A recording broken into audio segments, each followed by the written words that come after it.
حمیدہ بانو بیگم کی پیدائش 1527 فارسی نسل کے ایک خاندان میں ہوئی۔ اس کے والد شیخ علی اکبر ایک شیعہ مغل بادشاہ ہندل مرزا کے پیشوا تھے، جو پہلے مغل بادشاہ بابر کے سب سے چھوٹے بیٹے تھے۔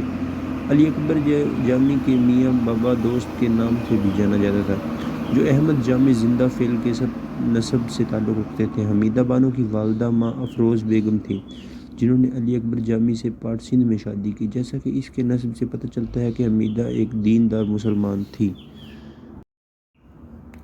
اس کی ملاقات ہمایوں سے ایک 14 سالہ لڑکی کے طور پر ہوئی اور مرزا ہندل کے گھر بار بار اس کی والدہ دلدار بیگم، بابر کی بیوی اور ہمایوں کی سوتیلی ماں کی طرف سے الور میں دی گئی ضیافت میں ملی۔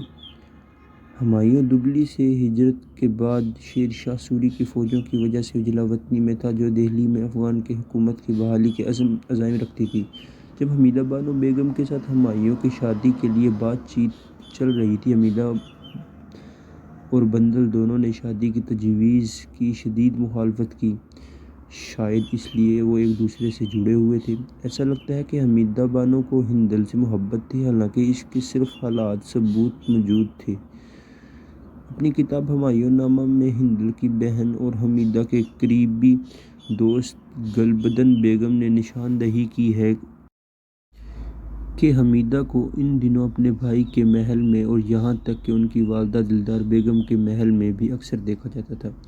ابتدا میں حمیدہ بانو نے شہنشاہ سے ملنے سے انکار کر دیا۔ آخر کار 40 دن کے تعاقب کے بعد اور دلدار بیگم کے اصرار پر وہ اس سے شادی کرنے پر راضی ہو گئی۔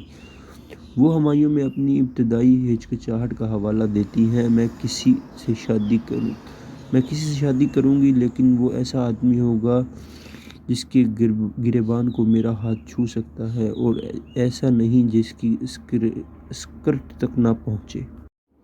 اکبر نامہ سے ایک مثال: یہ شادی شہنشاہ کے منتخب کردہ ایک ایسے دن ہوئی تھی جو خود ایک ماہر نجومی تھا، جس نے اپنا نجومی استعمال کیا تھا۔ ستمبر 1541 جمادی الاول 948 ہجری کو پیر کے دن دوپہر کو پتر جیسے پاٹ ضلع داودو کے نام سے جانا جاتا ہے میں ہوا، سندھ میں۔ اسی طرح وہ بیگا بیگم، جو بعد میں حاجی بیگم کے نام سے مشہور ہوئیں، حج کرنے کے بعد ان کی جونیئر بیوی بن گئی، جو ان کی پہلی بیوی اور چیف کنسرٹ تھی۔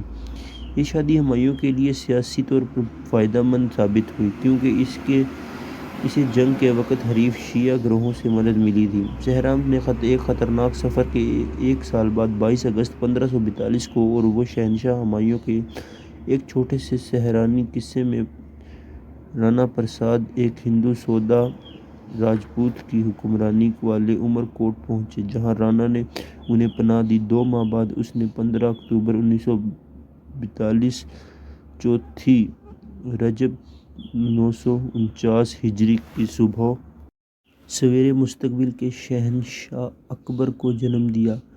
اسے وہ نام دیا گیا جو ہمایوں نے خواب میں لاہور میں سنا تھا، شہنشاہ جلال الدین محمد اکبر۔ آنے والے سالوں میں اس نے اپنے شوہر کی پیروی کرنے کے لیے بہت سے سخت سفر کیے، جو ابھی تک پرواز میں تھا۔ سب سے پہلے اگلے دسمبر کے شروع میں وہ اور اس کے نوزائیدہ بچے کی 12 دن کا سفر کرنے کے بعد جون کے مہینے میں کیمپ میں گئے،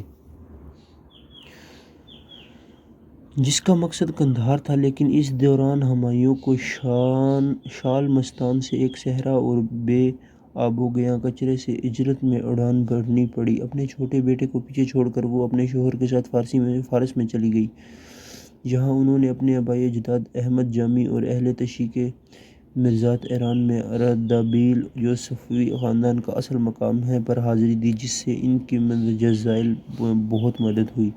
سال 1544 میں ہرات سے 93 میل جنوب میں سبزوار کے ایک کیمپ میں اس نے ایک بیٹی کو جنم دیا، جو فارس سے واپسی کے سفر میں اپنی بڑی بہن کے ساتھ مر گئی۔ اس کے بعد وہ ایران کے شاہ طہماسپ اول کی طرف سے ہمایوں کو دی گئی فوج کے ساتھ فارس سے واپس آئی اور قندھار میں دلدار بیگم اور اس کے بیٹے مرزا ہندل سے ملاقات کی۔ اس طرح یہ 15 نومبر 1545 10 رمضان 952 ہجری تک نہیں گزرا تھا کہ اس نے اپنے بیٹے اکبر کو دوبارہ دیکھا۔ نوجوان اکبر کا اپنی ماں کو عورتوں کے ایک گروہ کے درمیان پہنچانے کا منظر اکبر کی سوانح عمری اکبر نامہ میں بخوبی بیان کیا گیا ہے کہ 1548 میں وہ اور اکبر ہمایوں کے ساتھ قاہلہ گئیں۔ اکبر کی والدہ کشتی سے اگر رہ جاتی۔ اکبر نامہ سے ایک مثال۔ اکبر کے دور میں ایسی بہت سی مثالیں موجود ہیں جہاں شاہی خواتین نے کسی ظالم کے لیے معافی مانگنے کے لیے عدالت کے معاملات میں مداخلت کی۔ اس نے ریاستی مجرموں کے لیے معافی حاصل کرنے کے لیے اپنا اثر و رسوخ استعمال کیا۔ دریں اثنا شیر و شاہ سوری کا انتقال مئی 1545 میں ہوا اور اس کے بعد اس کا بیٹا اور جانشین اسلام شاہ بھی 1554 میں مر گیا، جس سے سوری خاندان کی حکومت ٹوٹ گئی۔ نومبر 1554 میں جب ہمایوں ہندوستان کے لیے روانہ ہوئے تو وہ کاہل میں ہی ٹھہر گئے۔ اگرچہ اس نے 1555 میں دہلی کا کنٹرول سنبھال لیا، لیکن واپسی کے ایک سال کے اندر 1556 میں 47 سال کی عمر میں پرانا قلعہ دلی میں اپنی کتب خانے کی سیڑھیوں سے گر کر ایک 13 سالہ وارث کو چھوڑ کر اس کا انتقال ہو گیا۔ اکبر جو سلطنت کے عظیم ترین شہنشاہوں میں سے ایک بننا تھا، حمیدہ بانو کاہل سے اکبر کے ساتھ ان کے دور حکومت کے دوسرے سال یعنی 1557 عیسوی میں ہی شامل ہوئیں اور اس کے بعد ان کے ساتھ رہیں، یہاں تک کہ انہوں نے مختلف مواقع پر سیاست میں مداخلت کی، خاص طور پر مغل وزیر ہیرم خان کی معزولی کے دوران جب اکبر عمر کا ہو گیا۔ 1560 میں وہ 29 اگست 1604 19 شہریار 1013 ہجری کو آگرہ میں اپنے بیٹے اکبر کی موت سے ایک سال قبل اور اپنے شوہر ہمایوں کی موت کے تقریباً نصف صدی کے بعد ہمایوں کے مقبرے میں دفن ہوئی۔ اپنے تمام سالوں کے دوران اس کے بیٹے اکبر نے ان کا بہت احترام کیا۔ جیسا کہ انگریز سیاح تھامس کوریٹ نے لکھا ہے کہ اکبر لاہور سے آگرہ کے اپنے ایک سفر کے دوران اپنی پالکی کو خود دریا کے پار لے جاتا تھا۔ بعد میں جب شہزادہ سلیم مستقبل کے شہنشاہ جہانگیر نے اپنے والد اکبر کے خلاف بغاوت کی تو اس نے اپنے پوتے کا مقدمہ سنبھال لیا اور اس کے بعد صلح ہو گئی۔